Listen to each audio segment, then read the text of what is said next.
जय श्री कृष्ण। राधे राधे। आप सभी को भगवान श्री हरि की कृपा सदा सर्वदा बनी रहे। अब आइए श्रवण करते हैं फाल्गुन कृष्ण एकादशी विजया एकादशी व्रत कथा। धर्मराज युधिष्ठिर बोले, हे जनार्दन, फाल्गुन मास के कृष्ण पक्ष की एकादशी का क्या नाम है तथा उसकी विधि क्या है? कृपया करके आप मुझे बताइए।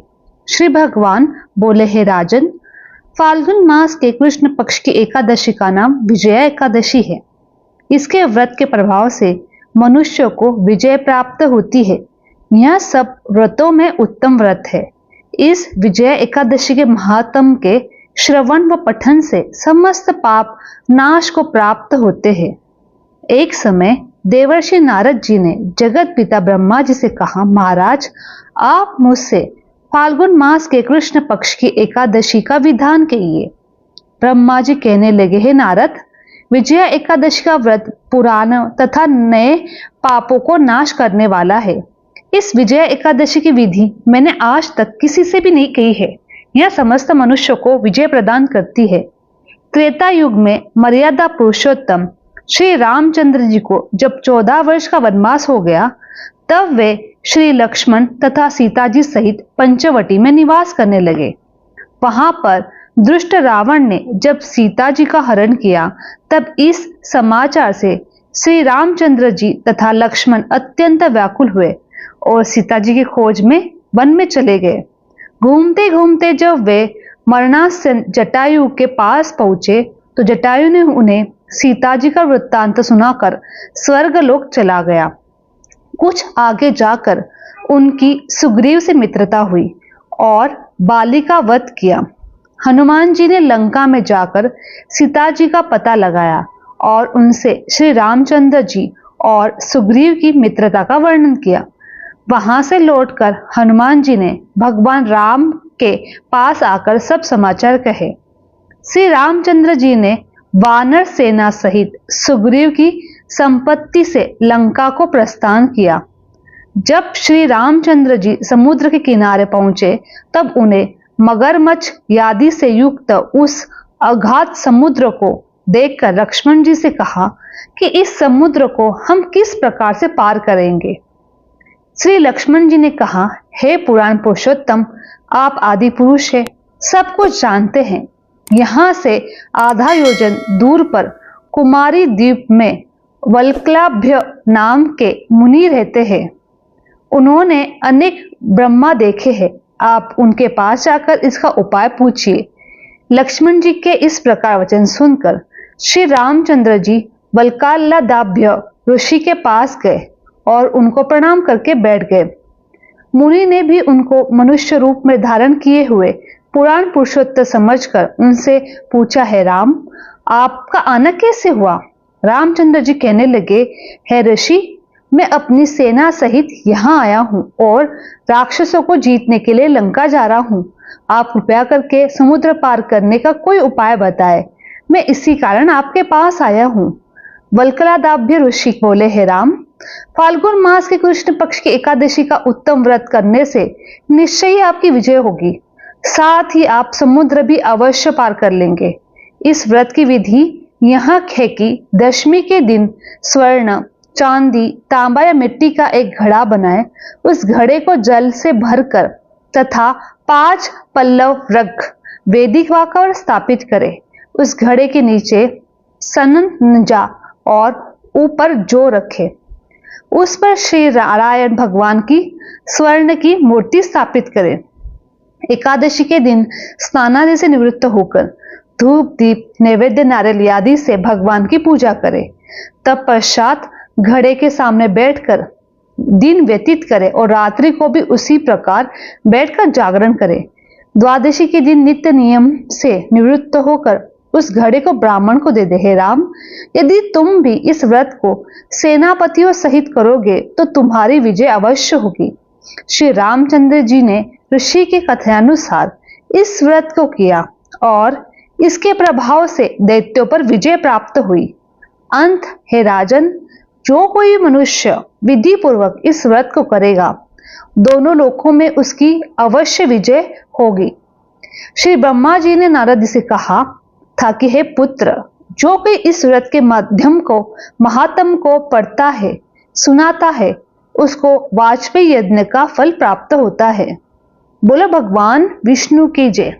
हर हर महादेव। अब आइए श्रवण करते हैं एकादशी माता की कथा। एक बार की बात है, एक राज्य में एक राजा रहा करता था।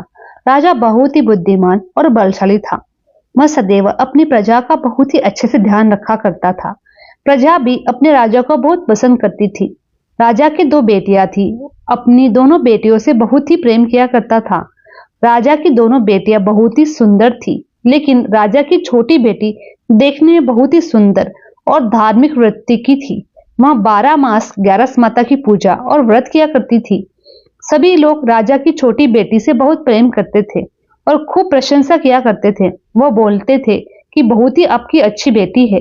राजा भी अपनी छोटी बेटी को बड़ी प्रेम करता था, जिस कारण राजा की बड़ी बेटी को अपनी छोटी बहन से नफरत होने लगी। समय के साथ राजा की दोनों बेटियां बड़ी हो गई। तब राजा ने पड़ोस के राज्य में रहने वाले राजकुमार राजा की बड़ी बेटी के साथ रिश्ता तय कर लिया। जैसे ही उस राजकुमार की नजर छोटी बेटी पर पड़ी, तो वह राजकुमार छोटी बेटी पर मोहित हो गया और उसी से विवाह करने की सोचने लगा। उस राजकुमार ने राजा की बड़ी बेटी के साथ विवाह करने के लिए मना कर दिया और राजा से कहा कि आप बुरा न मानो, मैं आपकी छोटी बेटी से विवाह करना चाहता हूं। जब यह बात राजा की बड़ी बेटी को पता चली, तो वह अपनी छोटी बहन से ज्यादा नफरत करने लगी। राजा की बड़ी बेटी ने अपनी छोटी बहन को अपना बड़ा दुश्मन मान लिया और अपनी छोटी बहन से बदला लेने का निर्णय कर लिया, जिसके चलते उसने सोचा कि छोटी बहन को जान से मार देती हूँ। एक दिन राजा की बड़ी बेटी ने लड्डू में जहर मिलाकर अपनी छोटी बहन को दिया। छोटी बहन ने लड्डू खा लिया, लेकिन लड्डू खाने के बाद भी छोटी बहन को कुछ नहीं हुआ। बड़ी बहन ने यह देखकर बहुत आश्चर्यचकित हुई, लेकिन बड़ी बहन ने हार नहीं मानी। एक दिन जब छोटी बहन अपने कमरे में सो रही थी, तब उसने मटके में सांप रखकर उसके कमरे में छोड़ दिया, लेकिन सांप भी छोटी बहन को कुछ नहीं कर पाया। जिसके बाद बड़ी बहन ने अपनी छोटी बहन से कहा कि चलो बहन, आज हम कुएं से पानी भरकर लाते हैं। तो छोटी बहन अपनी बड़ी बहन के कहने अनुसार उसके साथ पानी लेने चली गई। जैसे ही वो पानी के कुएं में निकालने लगी, तो बड़ी बहन ने उसे कुएं में धक्का दे दिया, लेकिन 11 माता के आशीर्वाद से वह सकुशल बाहर निकल आई। यह देखकर उसे बहुत आश्चर्य हुआ कि न जाने मैंने कौन कौन से प्रयास करने के बाद भी यह कैसे बच जाती है। उसने एक दिन सोचते सोचते छोटी बहन के पास जाकर कहा, बहन, तुमको पता है भगवान सबकी मृत्यु एक निश्चय समय पर लिखता है। तुम्हारी और मेरी मृत्यु कैसे होगी, क्या तुम जानती हो? तब छोटी बहन ने कहा, हाँ बहन, मेरी मृत्यु कैसे होगी ये तो मैं जानती हूँ। छोटी बहन से यह सुनकर बड़ी बहन को बहुत संतुष्टि हुई और सोचने लगी, इस बार मैं इसे जरूर मार दूंगी। उसने अपनी छोटी बहन से कहा कि अपनी मृत्यु का राज मुझे बताओ, तुम्हारी मैं बड़ी बहन हूँ। छोटी बहन ने अपनी बड़ी बहन से कहा, मेरी मृत्यु एक तोते में है। जो तोते के गले में एक हार है, उसी से मेरी मृत्यु होगी। जब कोई व्यक्ति उस तोते को मारकर वह हार अपने गले में पहन लेगा, तो मैं मूर्छित हो जाऊंगी, और जैसे ही उस हार को अपने गले से उतार देगा, तो मैं वापस जीवित हो जाऊंगी। अपनी छोटी बहन की मृत्यु का राज जानकर बड़ी बहन बहुत खुश हो गई और उसने अपनी छोटी बहन को मारने के लिए पालतू तोते को ढूंढना शुरू कर दिया। लेकिन छोटी बहन को इस बात का पता न था कि वह मेरी जान लेना चाहती है। वह अपने पिताजी के पास गई और अपने पिताजी से कहा, पिताजी, अगर मेरी मृत्यु हो जाए तो मुझे जलाना मत, बल्कि आप मुझे पुरानी हवेली में रख देना, उसमें एक पलंग पर लिटाकर छोड़ देना। अपनी छोटी बेटी के मुंह से यह बात सुनकर राजा को बहुत बुरा लगा। उसने अपनी बेटी से पूछा, बेटी, तुम ऐसी बातें क्यों कर रही हो? 2-4 दिन में तो तेरी शादी होने वाली है। तब राजा की छोटी बेटी ने बताया, पिताजी, समय किसके लिए नहीं रुकता, अब क्या हो जाए किसी को कुछ भी नहीं पता। फिर राजा ने अपनी छोटी बेटी से कहा, तुम्हारा ऐसा बोलना मुझे बिल्कुल भी अच्छा नहीं लगता। लेकिन छोटी बेटी ने अपने पिताजी को ऐसा करने पर मजबूर कर दिया और वचन ले लिया कि मरने के बाद मुझे जलाना नहीं। तो राजा ने भी अपनी छोटी बेटी की बात मान ली।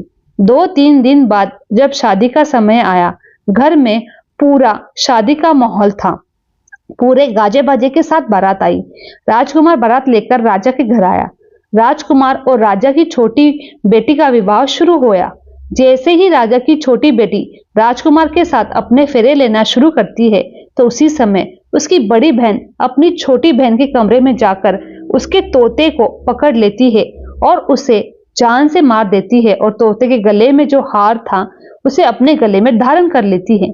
जैसे ही बड़ी बहन ने हार अपने गले में डाला, उधर छोटी बहन के 3.5 फेरे ही पूरे हुए थे और वहां बेहोश होकर गिर गई। इसके बाद राजा ने बड़े बड़े हकीम को बुलाया, अपनी छोटी बेटी का इलाज करने को कहा। राजा ने कहा कि मेरी छोटी बेटी का इलाज कर दो, मुंह मांगा इनाम दे दूंगा। राजा की बात सुनकर वेद ने जब छोटी बेटी को देखा तो राजा को बताया कि आपकी छोटी बेटी ना तो जीवित है ना मरी हुई है। मेरे तो जीवन में ऐसा पहली बार देख रहा हूं। तो राजा ने वेद और हकीम को कह दिया कि यह बात बाहर किसी को पता नहीं चलनी चाहिए। अगर तुमने यह बात किसी को बताई तो मैं तुम्हें फांसी की सजा दूंगा। राजा ने अपनी छोटी बेटी को पुराने महल में लाकर एक पलंग पर लेटा दिया। वहां पर कुछ सैनिक को तैनात कर दिया और स्वयं महल पर आ गया। राजा की बड़ी बेटी अपने पिताजी के पास गई और कहने लगी, पिताजी, अगर यह शादी संपन्न नहीं हुई तो आपकी इज्जत का क्या होगा? अगर आप कहो तो मैं आपकी इज्जत बचाने के लिए राजकुमार के साथ शादी करने के लिए तैयार हूं। राजा ने अपनी बड़ी बेटी की बात मानकर छोटी बेटी के कपड़े पहनकर मंडप में भेज दिया। लेकिन राजकुमार यह जान गया था कि यह राजा की छोटी बेटी नहीं है, तो उसने शादी करने से मना कर दिया। लेकिन वहां पर आए सारे लोगों ने राजकुमार को शादी करने के लिए विवश कर दिया और राजा की बड़ी बेटी के साथ शादी करवा दी। बचे हुए 3.5 फेरे बड़ी बेटी के साथ दिलवा दिए। उसके बाद राजकुमार राजा की बड़ी बेटी को अपने महल में ले आया। राजकुमार राजा की बड़ी बेटी से ना तो बात करता था, ना ही उसे पसंद करता था और ना ही उससे कमरे में जाता था। राजकुमार ने यह फैसला ले लिया था कि मैं राजा की छोटी बेटी को ढूंढ कर रहूंगा। वह रात दिन उसे ढूंढता हुआ इधर उधर घूमने लगा। एक दिन राजकुमार अपने घोड़े पर सवार होकर पुराने महल के पास जा पहुंचा, जहां पर उसने कुछ सैनिकों को देखा। महल के पास पहुंचकर राजकुमार ने जब महल को ध्यान से देखा तो वह समझ गया कि यह मेरे ससुराल का पुराना महल है।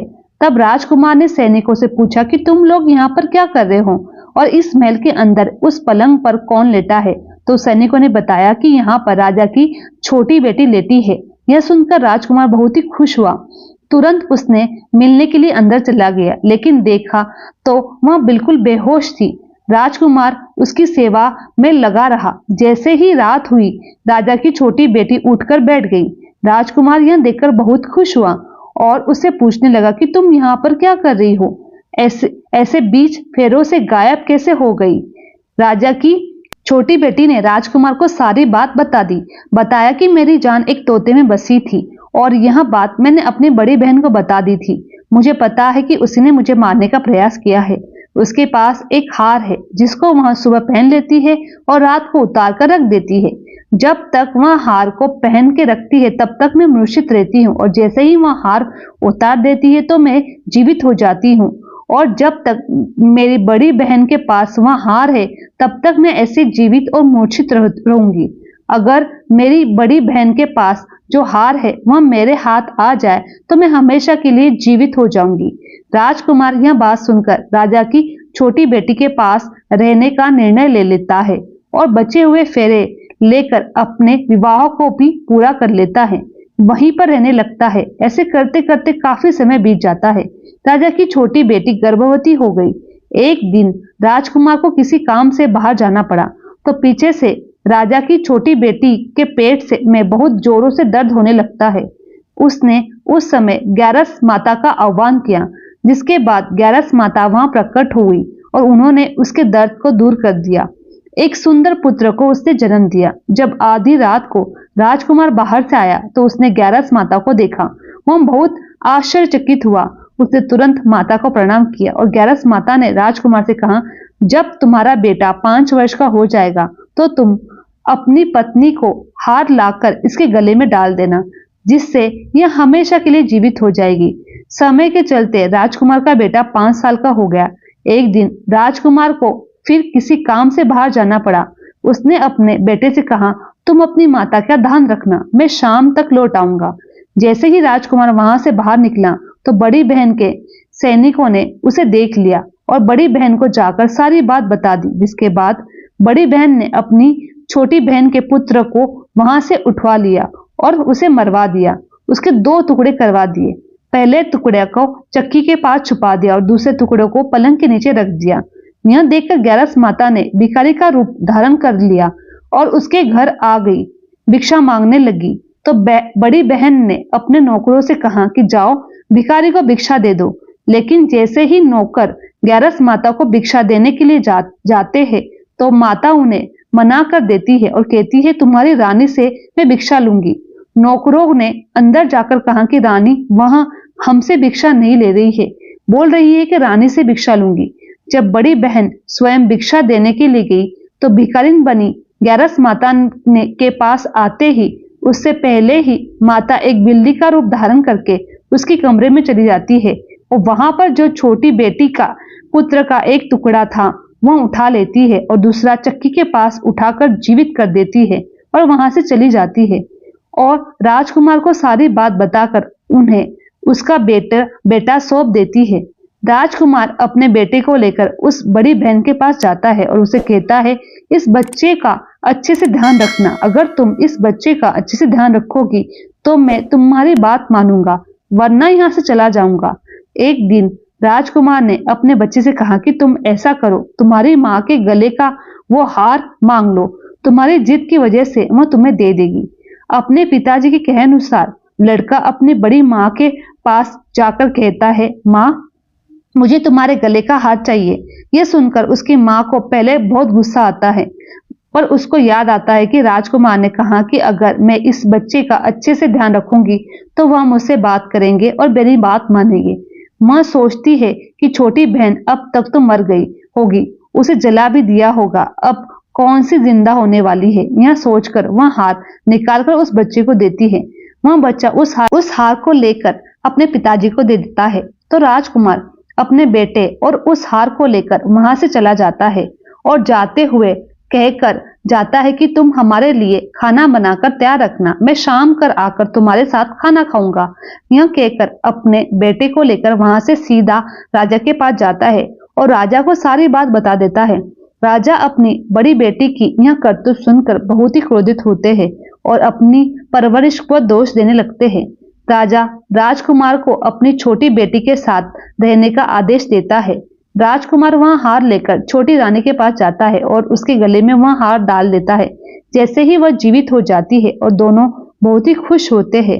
राजकुमार अपने बेटे और अपनी पत्नी को लेकर राज्य में चला जाता है। इस तरह से एकादशी व्रत के प्रभाव से राजा की छोटी बेटी को अपने जीवन में आई तमाम मुसीबतों से छुटकारा मिल जाता है।